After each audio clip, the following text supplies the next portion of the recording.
اسی انداز سے کہ قرض دے کر کہے پروردگار میرا قرض ڈوب گیا، تو ڈوب تو اس لیے گیا کہ تم نے اس قرض کی جو ذمہ داری تھی وہ خود پوری نہیں کی تھی، لیکن اب ذمہ داری پوری کرنے کے بعد پیسہ ڈوب گیا۔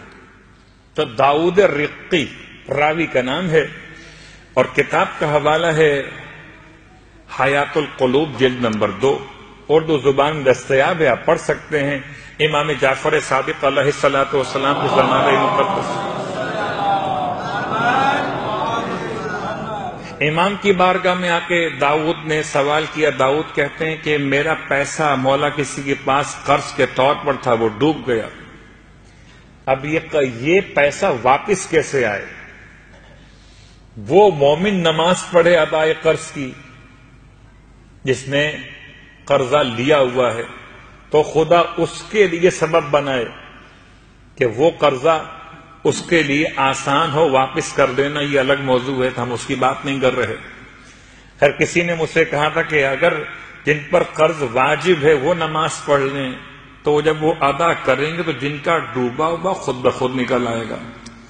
بھائی اگر لینے والا دینے پہ تیار ہو جائے تو جس نے قرض دیا اس کا مسئلہ حل ہو جائے گا، لیکن ہو سکتا ہے کوئی ایسا ہو جو خود سے دینے پہ تیار نہ ہو، ہوتے ہیں لوگ تو کلمہ پڑھ کے مکر جاتے ہیں،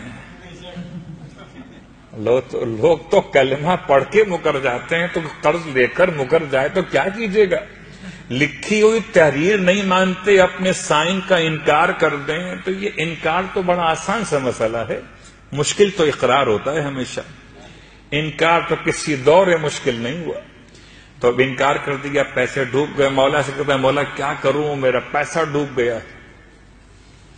امام نے ارشاد فرمایا، اور یہ خاص عمل جو میں ابھی بیان کر رہا ہوں، یہ عمل آپ نے سنا ہوا ہے مگر آپ ابھی نہیں کر سکتے یہ عمل، کیونکہ یہ عمل ہے خانہ کعبہ کے طواف کے نام سے۔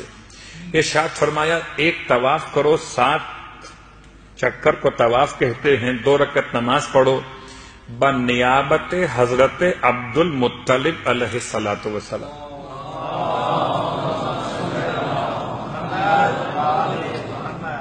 اور ایک طواف 2 رکعت نماز بنیابت حضرت آمنہ علیہ الصلوۃ والسلام، اور ایک طواف اور 2 رکعت نماز بنیابت حضرت فاطمہ بنت اسد سلام اللہ علیہ۔ یہ 3 طواف، اختلاف ہو سکتا ہے، کوئی آپ کو 5 بیان کرے، کوئی 7 بیان کرے، جتنا زیادہ نیابت خانوادہ معصومین کیجئے تو عیب نہیں ہے، بلکہ عیب کو چھپانے کا طریقہ ہے، مشکلات کے حل کا راستہ ہے۔ لیکن جو روایت میں آپ کی خدمت میں پیش کر رہا ہوں اس میں 3 نام لیے گئے، ایک حضرت عبد المطلب، جناب آمنہ، جناب فاطمہ بنت اسد علیہم الصلوۃ والسلام، یہ 3 شخصیات کے نام سے 3 طواف اور 3 طواف کی 3 نمازیں، نماز ہے طواف۔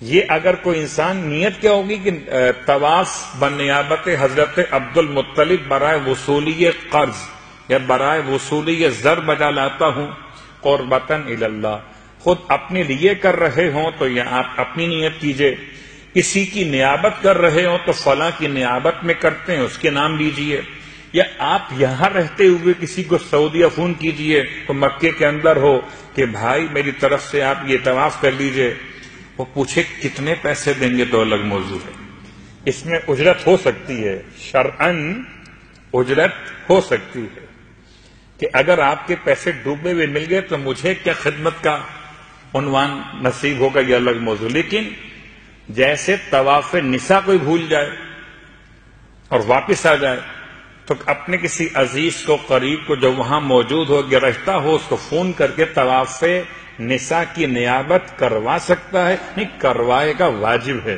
یا تو خود جا کے کرے یا نیابت کروائے۔ لیکن یہ 3 طواف وصولی قرض کے لیے ہیں۔ اب اگر یہاں بیٹھ کے ہم دونوں کام نہیں کر پا رہے، نہ تو خود جا پا رہے ہیں اور نہ کوئی ایسا محبت کرنے والا، بہت مشکل ہے۔ ماہ رمضان میں اتنا حرم میں رش ہے، آپ کسی کو کہیں کہ طواف کرنا ہے 3 طواف، میرا پیسہ ڈوبا ہوگا، تو جواب میں کہا کہ میں ڈوب جاؤں گا طواف کرتے کرتے، اتنا رش ہے. صلوات پڑھے محمد والے محمد.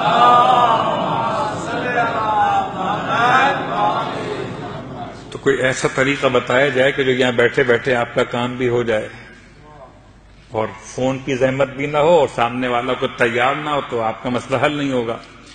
تو اس کے لیے سورہ مبارکہ بقرہ آیت نمبر 40، یا بنی اسرائیل اذکروا نعمتی التی انعمت علیکم وآوفوا بعہدی اوف بعہدکم وإیایا فارہبون.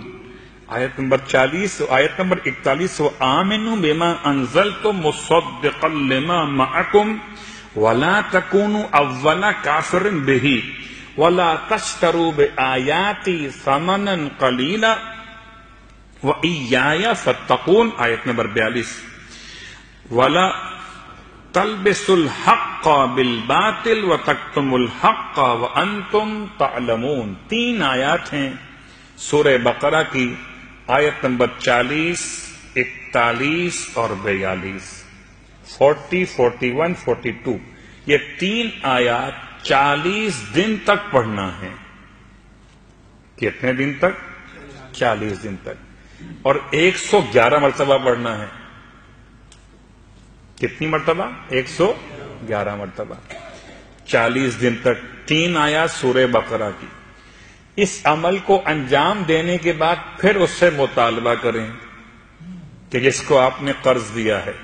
وہاں داؤد رقی کہتے ہیں کہ میں نے یہ عمل انجام دیا کہ 3 طواف کیے، ان نمازوں کے ساتھ جو طواف کی نمازیں تھیں بنیابت مخصوص. تو کہتے ہیں جیسے ہی میں فارغ ہو کر ابھی مسجد حرام کے باہر بھی نہ گیا تھا، میرا مقروض قرضہ ادا کرنے پر تیار ہو گیا، پیسے واپس کرنے پر آمادہ ہو گیا.